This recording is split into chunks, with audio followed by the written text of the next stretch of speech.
Ratusan warga DKI Jakarta mengantri di kantor Pusat Pelayanan Pendanaan Personal dan Operasional Pendidikan atau P4 Dinas Pendidikan DKI Jakarta di Jalan Jatinegara, Jakarta Timur. Sebagian warga mengurus pembaharuan data sebagai penerimaan KJP dan KJMU. Pengurusan ini terkait dengan kebijakan baru pembaruan data penerima KJMU dan KJP. Warga mengeluh karena terkendala masalah desil atau tingkat kesejahteraan rumah tangga. Saya mengurus KJP anak saya mandek 7 bulan. Sebelumnya karena kenapa mandeknya, Bu? Sebelum itu dia masalahnya tuh pas lulusan, yang lain pada dapat, anak saya doang kagak. Iya.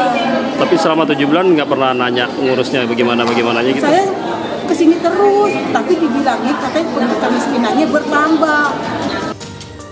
Tak hanya para orang tua yang resah terkait kebijakan baru Kartu Jakarta Pintar dan Kartu Jakarta Mahasiswa Unggul, sejumlah mahasiswa juga menyayangkan jika proses pemadanan data yang dilakukan Pemprov DKI Jakarta berdampak pada dicabutnya KJMU dari penerima manfaat. Sedih sih Pak, karena saya juga punya teman-teman yang kebetulan emang bergantung sama KJMU dan saya tahu mereka tuh pintar gitu, cuman karena kendala biaya aja akan terancam untuk putus gitu kuliahnya. Jadi kalau saya sih prihatin gitu, kasihan sama teman-teman saya. Menurut saya kalau misalnya KJMU-nya dicopot, ada yang dihapus gitu, itu sangat disayangkan ya. Kenapa? Karena ini pendidikan gitu. Seharusnya pendidikan itu diutamakan oleh pemerintah. Jangan sampai kayak subsidi atau beasiswa dipotong sama pemerintah seperti itu.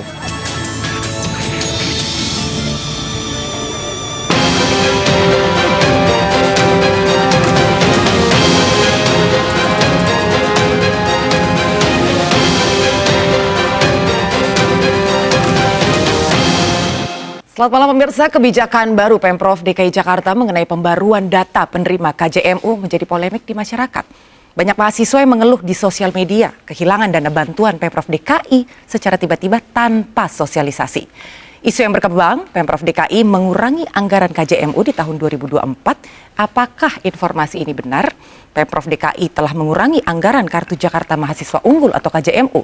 Selengkapnya kita akan bahas bersama dengan saya, Anggi Pasaribu, dalam One on One.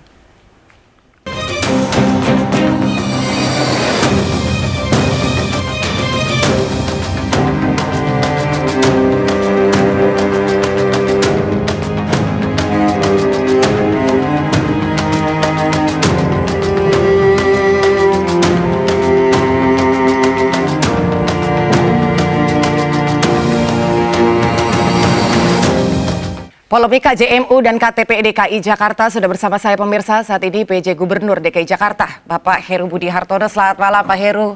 Selamat malam. Tampaknya lebih segar, lebih sehat, aman semua Pak? Aman mudah-mudahan, termasuk KJMU aman. Termasuk KJMU aman. Pak, tapi itu benar nggak sih Pak? Kan rame nih di media sosial bahwa adanya pengurangan anggaran untuk mahasiswa. Sebenarnya informasinya gimana Pak? Jadi gini, intinya Pemda DKI Jakarta itu harus hadir. Oke. Harus hadir di masyarakat yang memiliki anak-anak yang berprestasi. Ya, sekali lagi, Pemda DKI harus hadir di masyarakat yang anak-anaknya memiliki prestasi dan tidak mampu. Maka dari itu, pemerintah DKI Jakarta ingin tepat sasaran.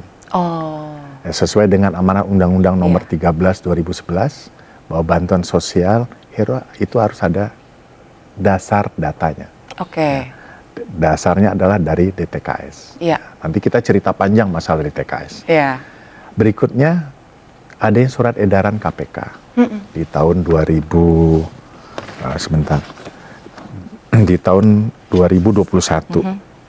tepatnya 2020, bahwa bantuan sosial itu harus memiliki dasar data. Apa?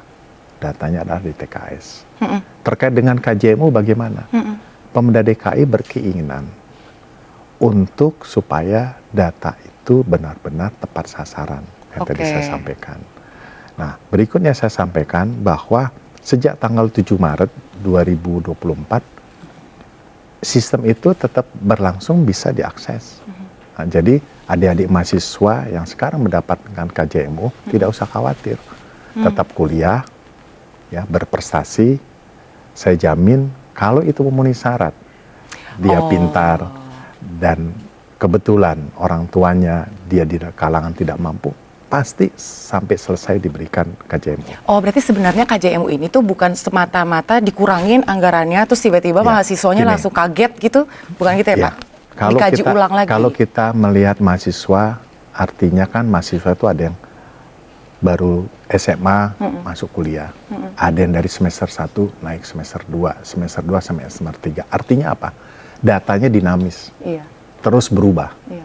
Datanya dinamis, kita tarik ke belakang adalah data TKS, kita tarik ke belakang adalah data kependudukan. Nah, kependudukan tuh ada yang meninggal, ada yang baru lahir, ada yang baru lulus, ada yang baru masuk sekolah. Itu kan perlu diupdate. Nah, KJMU yang sekarang diributkan adalah kami, pemerintah daerah, ingin data itu terupdate setiap saat. Oke. Dan data itu kami linkkan dengan DTKS dan Reksoksek, sehingga datanya benar-benar valid, sehingga apa yang saya inginkan, Pemda inginkan adalah anggaran yang diberikan oleh pemerintah melalui KJMU, pemerintah daerah, itu tepat sasaran. Berarti mahasiswa ini yang sebelumnya memang sudah mendapatkan manfaat KJMU tetap akan mendapatkan sampai Ya, nanti selesai kuliah. Hari ini tetap mereka kuliah. Oke. Hari ini tetap mereka bisa mengakses link KJMU, tidak ada masalah. Tapi Pemda DKI melakukan pemadanan data by name by address. Oke, itu sudah berjalan ya, Pak? Sedang berjalan. Sedang berjalan. Nggak usah khawatir. Jika data itu sama dengan data yang di lapangan. Kalau saya melihat, kan ini keluhan mahasiswa sendiri yang ke saya. Iya. Keluhan mahasiswa sendiri ke saya yang kalimatnya gini, Pak Gubernur, kenapa teman saya ini rumahnya bagus, teman saya ini memiliki kendaraan, kenapa dapat? Nah, saya jawabnya gimana? Saya jawabnya harus dengan data. Data itu kita perbaiki. Saya minta Dinas Pendidikan untuk mengecek ke lapangan. Saya minta Dinas Pendidikan untuk melakukan pemadanan data dengan Dinas Sosial, pemadanan data dengan Dinas Kependudukan, pemadanan data dengan Dinas Pendapatan Daerah, dan melingkan dengan Kementerian Pendidikan. Kira-kira seperti itu. Iya. Nah, contoh, sementara waktu Dinas Kependudukan mendapatkan 634 kurang lebih Iya. yang harus dicek ke lapangan. Iya. Ya. Ada yang meninggal, ada yang sudah pindah ke daerah, ada yang sekitar 233 keberadaannya tidak diketahui, seperti itu. Nah, ini yang kami ingin data itu akurat, Oke, berarti sesuai dengan amanah Undang-Undang Nomor Betul. 23 dan Surat Edaran KPK 2010. Oke, berarti sebenarnya teman-teman mahasiswa ini perlu ketahui adalah ini bukan memutuskan Tidak. benefit atau manfaat untuk teman-teman, Iya. tapi sebetulnya Pemprov DKI sedang melakukan pembaharuan data. Iya. Dan di mana nantinya KJMU itu diberikan betul-betul tepat pada sasarannya. Pak, tapi kalau dari catatan kami, kalau menurut DPRD DKI, anggaran KJMU ini kan dipangkas nih Pak, dari 320 miliar 2003 dan di 2004 140 miliar. Nah itu Jadi gimana tuh, gini, Pak? anggaran itu menurut saya bisa dalam proses. Jadi nanti di tahap 1 kan dibayarkan di bulan Maret. Iya. Kami sudah mempersiapkan anggaran itu untuk data yang saat ini KJMU kurang lebih 19.000 mahasiswa. Oke. Bisa anggaran yang sekarang memenuhi pembayaran itu. Nanti di November adalah tahap kedua pembayaran. Ini diproses melalui APBDP. Sehingga bagi kami dengan DPRD, ini proses anggaran bisa di top up sebagaimana proses anggaran yang ada. Bisa di APBDP. Ya, kira-kira seperti itu. Nah, sekali lagi, esensinya adalah kita harus tepat sasaran. Karena APBD DKI kan 84, sekian triliun untuk kepentingan semua. Jadi kalau saya lihat datanya sesuai dengan mandatori, untuk pendidikan sebesar 20%. Untuk kesehatan 10%. Untuk belanja infrastruktur 40%. Belanja pegawai mencapai 25%. Total sudah 95%. Nah, tahun 2022 dan 2023 saya meningkatkan anggaran pendidikan naiknya 23%. Artinya melebihi dari mandatori pemerintah pusat. Oke. Sebelum-sebelumnya mungkin 19-20%. Saya meningkatkan menjadi 23%. Artinya pemerintah adalah memperhatikan pendidikan Iya. dengan anggaran 23% Iya. tambahannya. Iya. Nah, jadi sekali lagi kalau kita hari ini judulnya adalah KJMU, saya himbau kepada adik-adik mahasiswa, ya silahkan belajar dengan berprestasi. Kalau memenuhi syarat, ya kan. Kalau data yang diberikan itu adalah kita cek sesuai dengan 8, pasti diberikan sampai lulus. Ini menarik Pak, karena kebetulan Pak Heru juga sudah datang, jadi PJ Gubernur DKI Jakarta menjawab gitu kan. Tadi kan menarik bahwa banyak sasaran-sasaran yang tidak mendapatkan kebermanfaatan KJMU itu.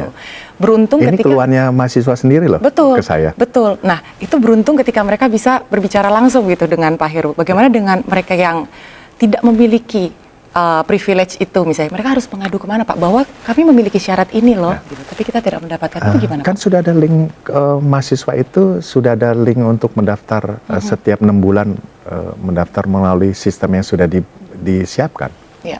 ya kan? Tinggal pembaruan data, tidak perlu harus ketemu saya kan? Dari yang misalnya Melek informasi iya. aja ya.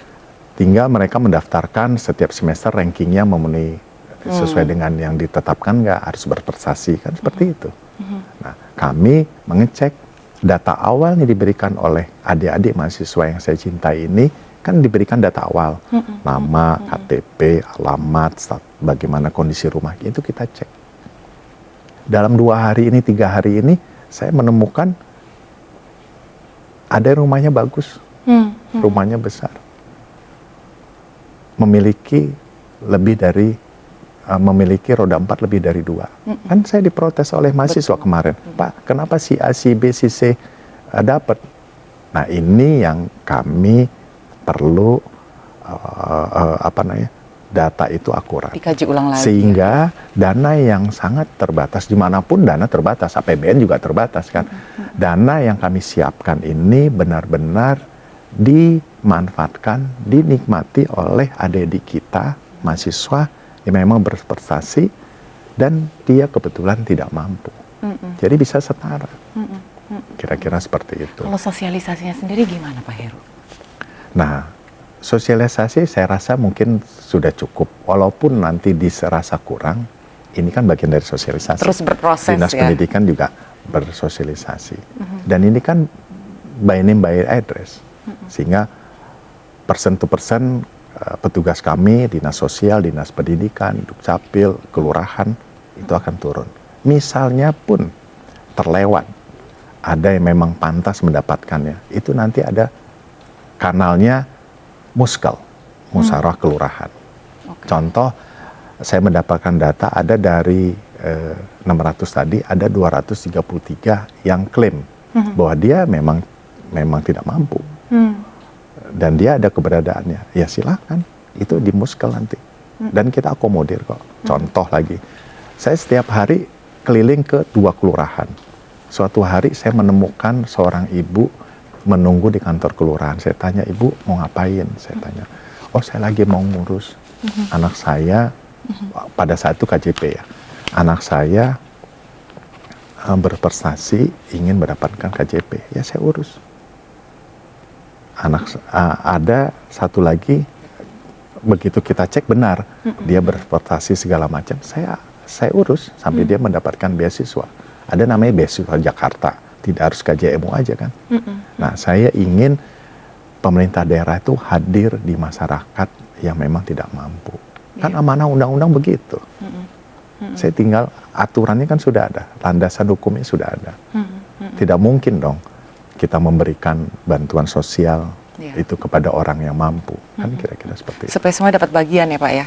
Ya sudah ada anak diatur, bangsa itu ya betul. sudah Supaya harus digenapi. adik-adik kita yang ingin belajar dan tidak mampu sama setara. Ya. Dia juga bisa menempuh kuliah dan di kehidupan kedepannya bisa bangkit dan bisa membangun Jakarta. Baik, ini masih banyak informasi-informasi menarik teman-teman. Kita tahan dulu Pak Heru, kita jeda sesaat. One on One akan segera kembali saja dan tetap bersama kami.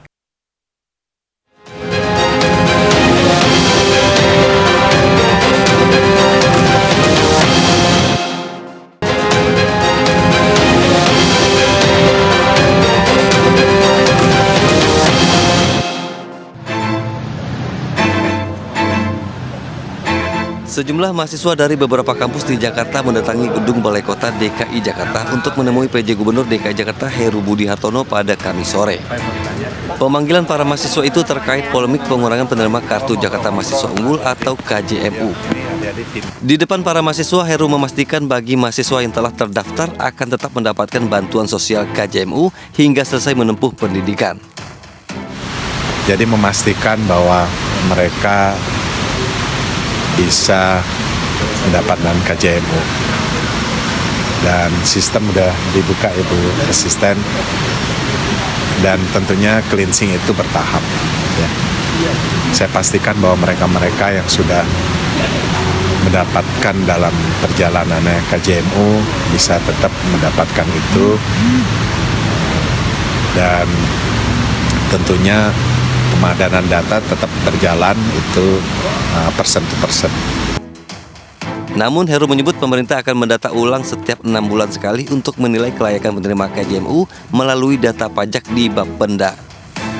Dinas Pendidikan DKI Jakarta telah mendata sekitar 19.023 mahasiswa yang mendapatkan Kartu Jakarta Mahasiswa Unggul yang tersebar di 124 perguruan tinggi di seluruh Indonesia.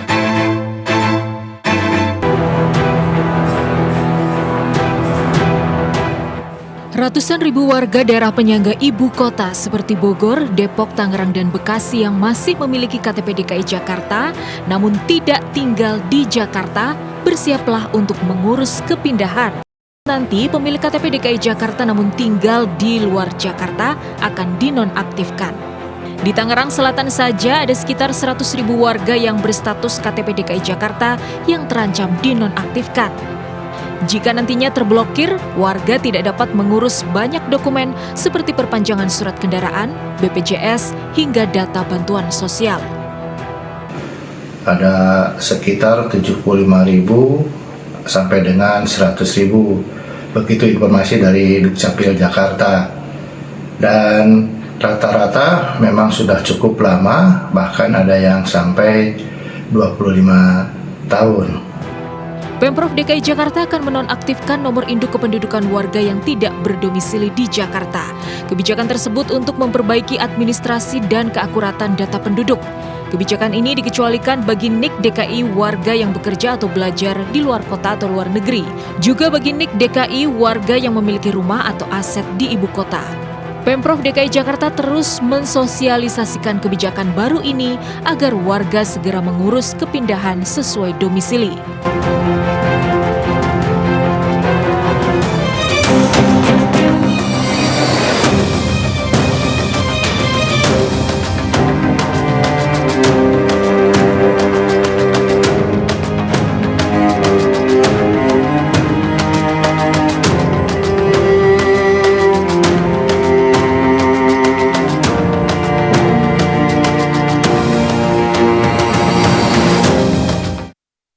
Masih bersama kami pemirsa PJ Gubernur DKI Jakarta Heru Budi Hartono. Mumpung nih Pak Heru di sini nih mau dikupas tuntas sih Pak.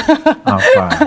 Tadi ada KJMU. Kita masih bahas dikit nih Pak KJMU. Terus nanti bahas lagi tentang nonaktif KTP. Ini juga seru nih. Boleh ya Pak ya? Judulnya banyak banget. Ya? Judulnya banyak. Terus nanti masih ada lagi Pak. Soal DKI Jakarta jadi DKJ. Nah mumpung kan ya teman-teman colongan nih dan gerombongan gitu. Nah untuk KJMU sendiri tadi kan Pak Heru bilang akan ada pembaharuan data. Itu ada batas waktunya nggak Pak? Karena data ini kan dinamis ya? Ya gini, pertama pendaftaran itu kita perpanjang sampai akhir Maret. Kan setiap 6 bulan itu harus cek ulang ya. Mereka harus mengupdate data. Yang berikutnya tadi pertanyaannya updating data. Iya. Yang namanya data kita, data kependudukan itu dinamis. Jadi namanya updating dan pemadanan data ya harus setiap hari. Buktinya ada yang meninggal, kita temukan, ya kan? Maaf nih, ada juga yang saya temukan ternyata melebihi dari 4 tahun. Kuliahnya nih melebihi dari 4 tahun, ada yang 5 tahun. Ya nggak apa-apa juga, ya silahkan. Tapi itu kan kita harus update. Kira-kira updating itu tidak menjadi momok. Updating harus, karena kita ingin sekali lagi anggaran itu efisien, efektif, dan tentunya prudent. Kira-kira seperti itu. Jadi kalau ditanya, kapan berhentinya pemadanan data terhadap KJMU, Kartu Jakarta Mahasiswa Unggul? Tidak ada hentinya, terus. Karena orang datang. Nah, bisa juga hari ini saya mampu, ternyata ada sesuatu hal musibah keluarga X gitu, sehingga dia masuk ke ranah yang tidak mampu. Itu kan kita itu fleksibel ya Pak sifatnya? Fleksibel. Hari ini ada yang mendapatkan hadiah, dia menjadi mampu, ya itu kan fleksibel. Jadi setiap saat pemandangan data itu. Nah, tadi saya juga lihat tuh bahwa Pak Heru sempat mengundang ya teman-teman mahasiswa ke Balai Kota. Nah, itu dapat cerita apa aja Pak? Jadi gini, satu hari setelah saya mendengar yang katanya akses KJMU itu mungkin dihentikan oleh Dinas Pendidikan, saya langsung panggil. Pertama Dinas Pendidikan saya minta itu tetap dibuka, karena kita tidak boleh seperti itu. Kita harus cek satu persatu. Yang berikutnya saya undang kurang lebih kemarin itu 18 mahasiswa. Saya tanya satu-satu. Sudah bisa akses lagi belum? Sudah. Sudah belum? Sudah. Kasih tahu ya teman-temannya. Terus satu lagi bagaimana? Ya. Nah, dari situ juga terungkap bahwa Pak, ada loh teman-teman saya juga dia berprestasi tidak mampu belum dapat. Nah, itu kan saya harus merespon. Oke, ya kita urus. Ada juga bilang, Pak, yang tadi saya sampaikan, Pak dia mampu, kenapa dapat? Jawabnya saya gimana? Kalau nggak dengan data, oke, satu-satunya jawaban adalah, oke, saya cek, kita pembaruan data, kita cross check lapangan. Kira-kira gitu, Mbak. Simple.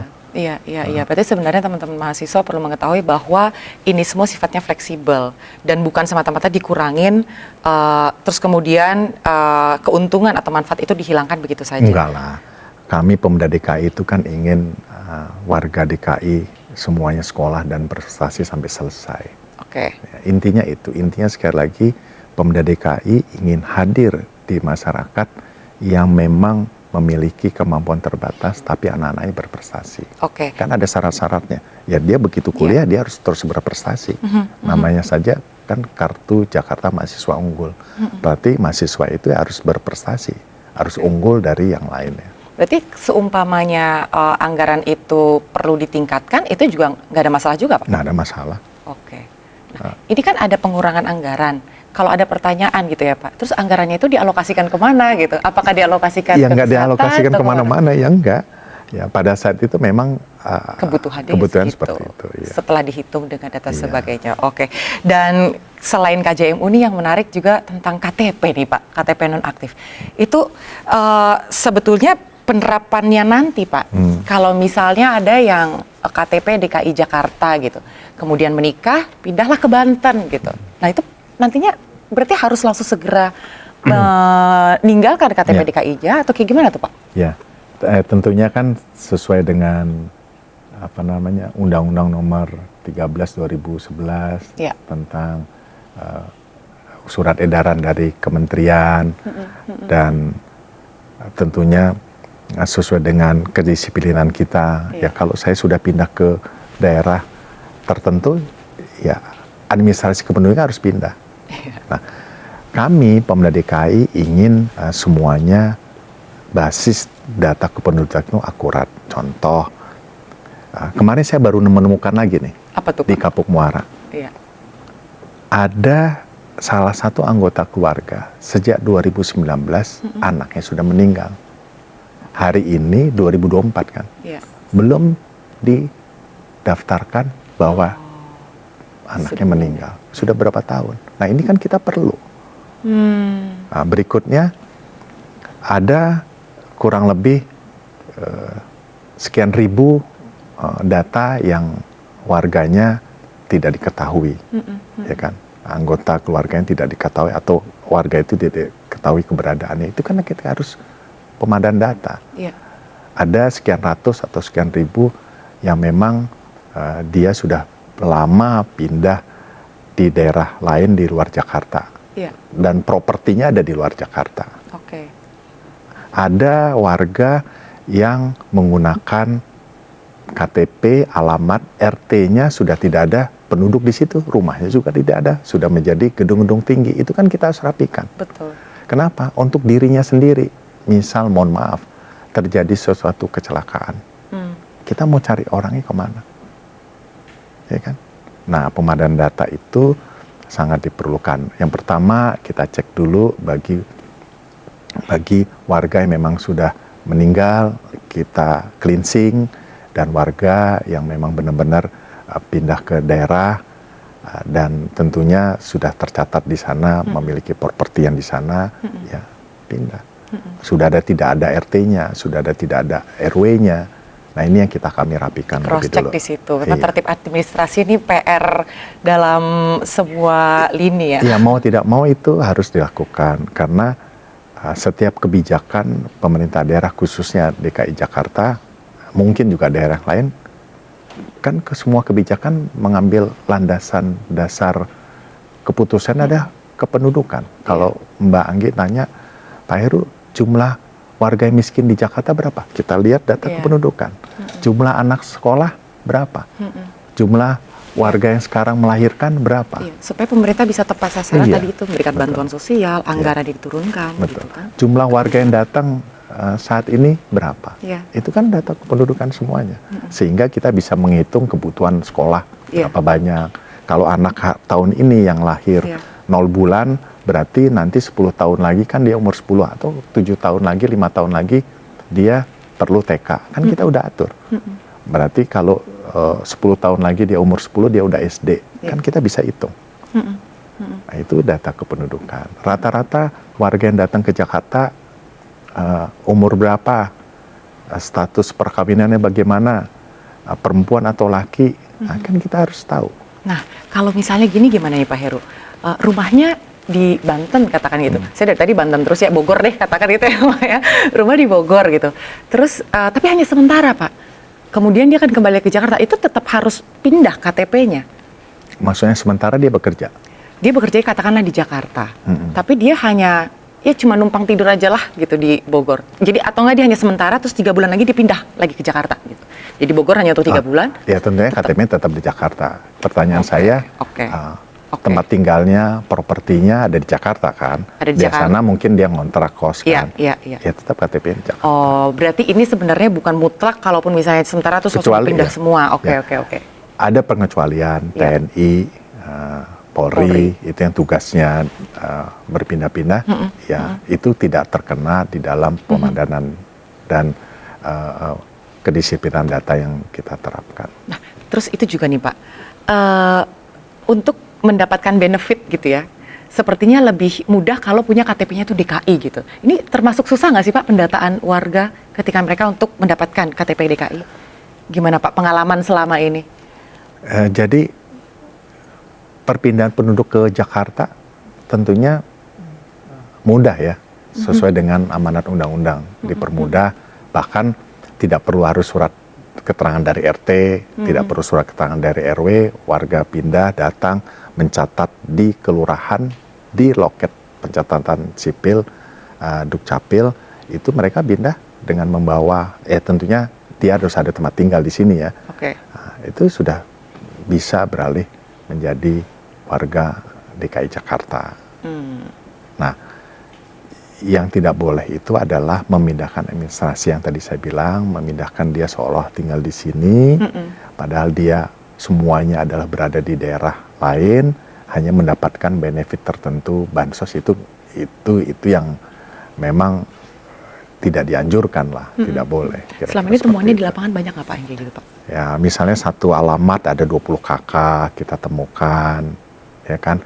Ada yang biasanya mengontrak, dia biasa 2-3 tahun dia kontrak di sana. Setelah itu mungkin pindah kerja atau selesai tugas di Jakarta, lantas dia sudah mendapat pekerjaan di daerah lain, misalnya di Kalimantan segala macam, tapi KTP-nya masih di tempat kontrakan yang lama. Nah ini kan perlu diperbarui.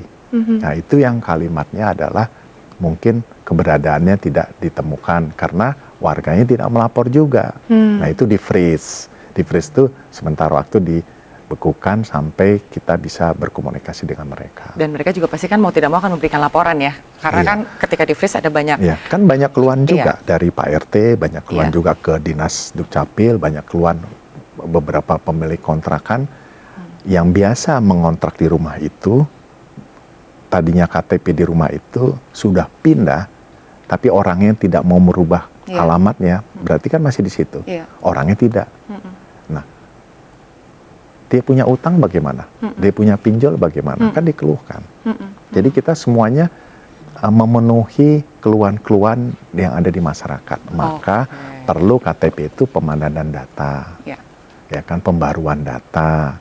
Data itu setiap saat diperbarui. Sekali lagi ada yang meninggal, ada yang pindah, ada yang masuk, ada yang pindah ke luar negeri dan seterusnya. Ya, ini juga sangat menjawab. Berarti kalau saya simpulkan, penonaktifan KTP DKI itu tidak semata-mata pindah sementara terus langsung dinonaktifkan, tapi dicek terlebih dahulu oleh pemerintah. Ya, karena nanti ada pusat, komunikasi. Kalau dia ada HP dihubungi, kalau dia ada alamat yang pas disurati oleh Dinas Kependudukan DKI Jakarta. Datanya sesuai atau tidak untuk menonaktifkan itu. Dan antar Dinas Kependudukan daerah itu kan komunikasinya cukup baik. Tinggal ini kira-kira ada nggak penduduk konon kata Pak RT pindahnya ke Bekasi, kan bisa ditanyakan juga. Nah ini sudah menjawab ya teman-teman. Jadi nggak semata-mata pindah sebentar ke sana langsung dinonaktifkan gitu ya. Ini memang banyak polemik yang harus dijawab oleh Pak Heru Budi.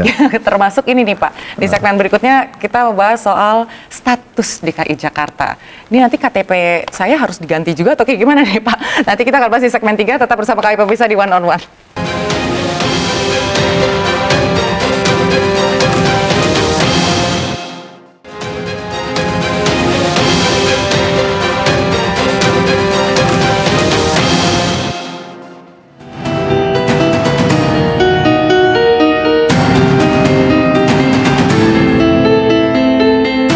Akhirnya status ibu kota yang disematkan pada Jakarta telah rampung pada 15 Februari 2024. PJ Gubernur DKI Jakarta Heru Budi Hartono menyatakan masih ada waktu transisi sebelum status Jakarta sebagai daerah khusus ibu kota berganti menjadi daerah khusus Jakarta.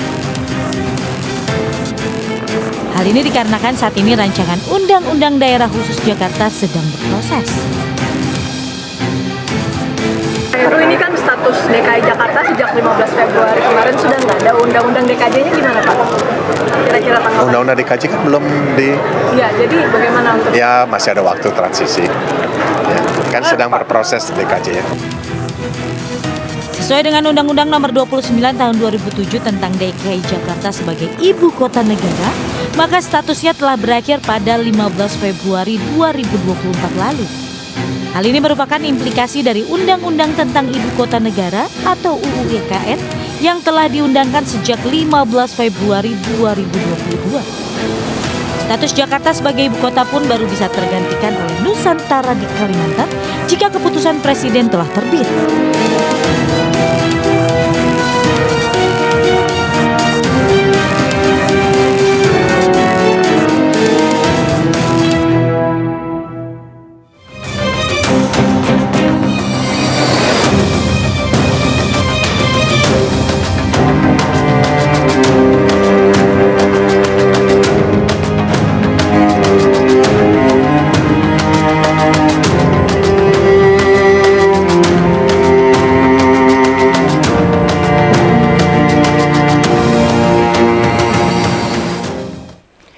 Tadi KJMU sudah dijawab oleh Pak Heru, terus kemudian KTP, kita juga mau bahas soal status DKI Jakarta, tapi sebelum kita ke sana, ada pertanyaan menggelitik Pak Heru tentang NIK. Ada informasi yang bilang NIK warga DKI Jakarta tuh ada yang ditarik, bener nggak sih Pak? Jadi DKI Jakarta khususnya Dinas Dukcapil tidak menghapus NIK. NIK itu kan menempel di seseorang ya kan, yang dia memiliki kekhususan unik dan tentunya tunggal di diri masing-masing. Jadi tidak itu. Jadi yang dilakukan adalah data tadi berdasarkan NIK dia berada di mana. Jadi tidak menghapus NIK sebagaimana orang menyampaikan. Hanya ada pembaharuan data. Oke, pembaharuan data ya pemirsa, bukan dihapuskan. Oke. Saya tambahkan nih sesuai dengan data yang barusan saya terima, ini ada 81.000 yang sudah meninggal tapi belum dilaporkan secara administratif. Dan ada 13.000 NIK yang berada di RT yang sudah tidak ada. Kira-kira itu kan kita harus rapikan. Iya. Berarti kembali lagi semuanya pada pembaruan data. Betul. Data itu yang harus terus diolah setiap hari ya Pak ya. Nanti kalau misalnya sudah ketok palu, ini kan RUU-nya masih diurus nih Pak soal DKI Jakarta ya Pak ya. Nanti kalau jadi DKJ gitu, daerah khusus Jakarta, kita akan berubah KTP juga atau gimana tuh Pak? Ya, ini Pemda DKI melalui Dinas Kependudukan sedang mempersiapkan segala sesuatunya. Kalau namanya berubah, tadi daerah khusus ibu kota, ya. Mbak harusnya lihat KTP ya. KTP saya daerah khusus ibu kota menjadi daerah khusus Jakarta. Tentunya harus dirubah. Nah, perubahan itu sedang berkomunikasi dengan Kementerian Dalam Negeri secara bertahap, kapan dimulainya dan sampai batas kapan nanti itu adalah minta tentunya arahan dari Kementerian Dalam Negeri. Tapi udah ada bocorannya belum sih Pak? Belum ya? Iya sudah pasti ya, mungkin akan berganti KTP, berubah. Oke, dan terus kemudian untuk statusnya sendiri Pak, kan udah banyak ya wacana dan obrolan, wah ini nanti Jakarta mau dibuat sebagai kota bisnis kayak New York gitu di Amerika, kayak Sydney or Melbourne gitu di Australia, itu gimana tuh Pak Heru? Ya, tentunya segala sesuatu dipersiapkan. Sekali lagi mempersiapkan tuh dari sisi anggaran kita persiapkan, dari sisi aset manajemennya kita harus siap, dari sisi tadi yang tidak kalah penting data kependudukan kita siapkan untuk semuanya menuju ke Jakarta, menuju kota global, ya kan? Semuanya kita persiapkan. Tentunya Jakarta masih menjadi magnet segalanya. Mungkin 5 tahun ke depan masih pusat ekonomi masih lah pusat ya. ekonomi, pusat keramaian, pusat bisnis, pusat perbankan. Nah, ini kan masih ada transisi, sehingga tentunya jajaran Pemda DKI bersama Bappenas, bersama Kementerian Keuangan, bersama Kementerian Dalam Negeri, semua mengatur. Contoh satu saja, rencana tata ruang harus kita sesuaikan. Karena nanti ke depannya secara bertahap banyak gedung-gedung pemerintahan yang harus sudah pindah ke IKN, ya, ke IKN. Kegiatannya pindah ke IKN, gedungnya tetap. Ya kan gedungnya kan gedung Kementerian BUMN tidak dialih fungsi ya. Nah, ini yang sedang diproses kecocokannya bagaimana. Kita rubah untuk bisa untuk bisnis. Ya. Jadi yang tadinya kantor pemerintahan kita bisa rubah untuk bisnis kan kira-kira. Nah, itu tentunya berkomunikasi dengan Kementerian Keuangan. Jadi status gedung itu bagaimana, peruntukannya bagaimana, ini sedang berproses. Dan itu betul nggak sih Pak kalau nantinya akan digabungkan bahwa undang-undangnya tidak lagi misalnya undang-undang Jakarta, kemudian ada juga Banten dan Bogor, akhirnya nanti akan dibuat sebagai satu konektivitas gitu, itu betul nggak sih Pak? Kalau itu sistem pembangunannya ya, jadi sistem misalnya gini, kepentingannya kan sama, semua kepentingan sama. Misalnya DKI membangun MRT, tentunya kan tidak bisa membangun saja di Jakarta kan. Pekerja kan banyak dari Bekasi, Depok. Nah, integrasi itulah yang dinamakan selama ini dibahas di tingkat pusat, ya, dibahas di selama ini yang mengkoordinir adalah Wakil Presiden. Nah, ya ini sedang dibahas di DPR aglomerasi ini. Jadi sekali lagi misalnya kita membangun transportasi, nggak bisa Jakarta membangun transportasi sendiri untuk memecahkan kemacetan. Harus dia masuk ke Bekasi, harus dia masuk ke Depok, harus dia masuk ke Bogor, terintegrasi. Sehingga warga dari Bekasi ya sudah nyaman, dia keluar dari rumahnya, masuk naik misalnya MRT. Dari Bogor dia langsung masuk LRT ke Halim, dari Halim pindah masuk ke dalam kota. MRT nanti masuk misalnya ke Rorotan. Atau dari Bekasi dia langsung bisa langsung masuk ke Duku Atas, kira-kira seperti itu.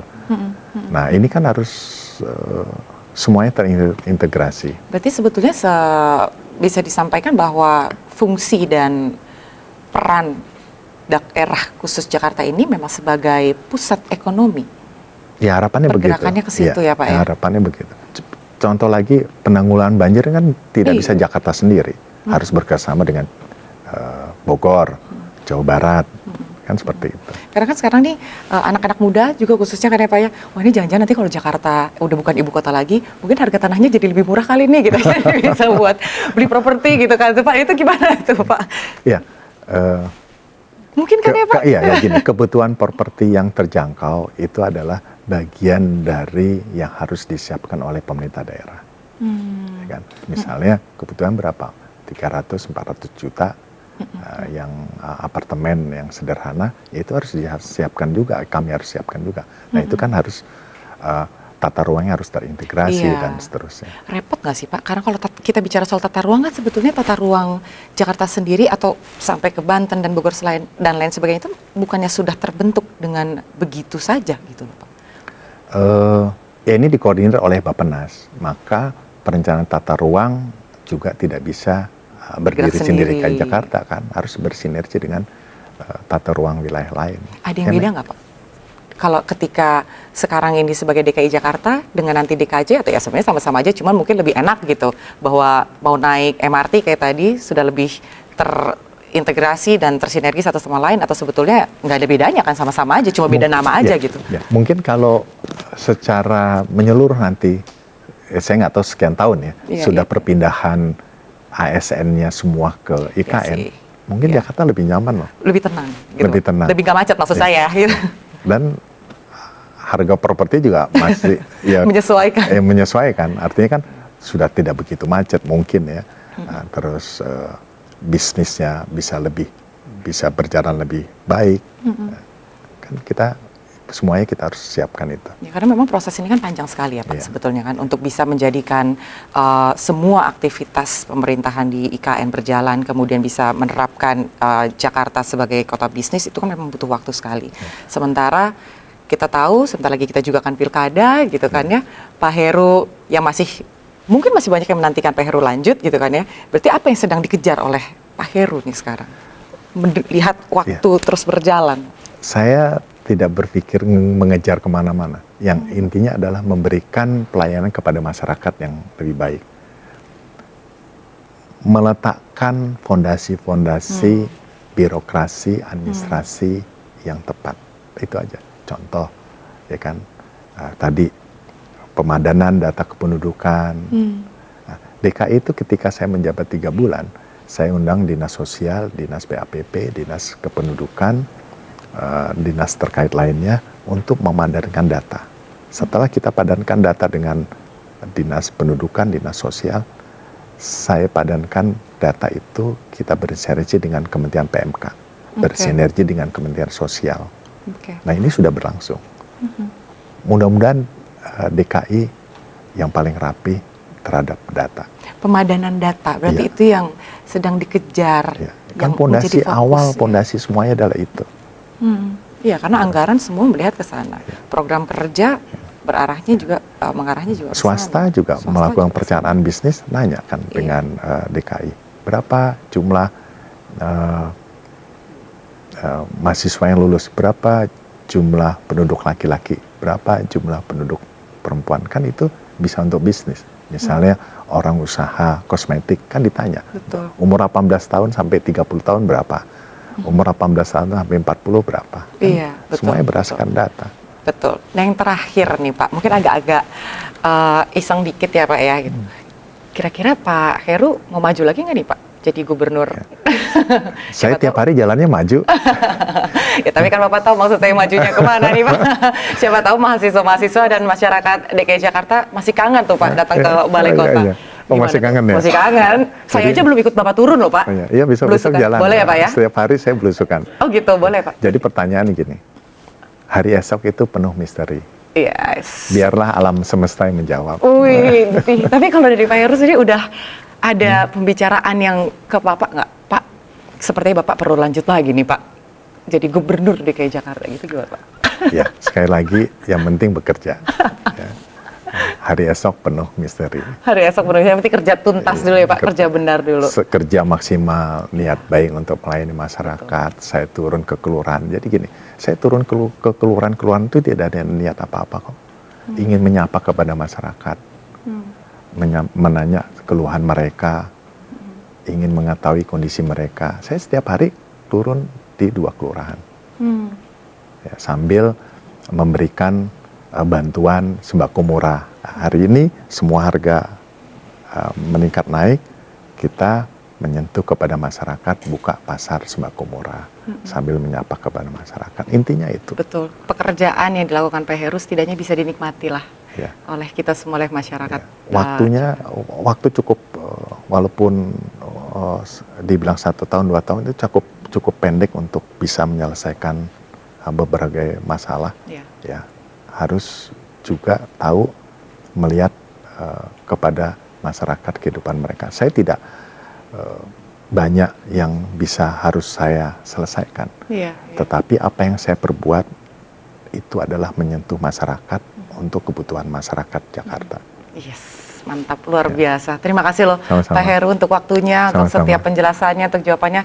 Kami berharap yang terbaik untuk Pak Heru dan ditunggu Pak undangannya untuk turun belusukan bareng bersama dengan tim Sindo News. Baik pemirsa, itu tadi pembicaraan kami dengan PJ Gubernur DKI Jakarta Heru Budi Hartono. Demikian One on One malam ini dan mewakili kerabat kerja yang bertugas. Saya Anggi Pasaribu pamit undur diri. Terima kasih dan sampai jumpa.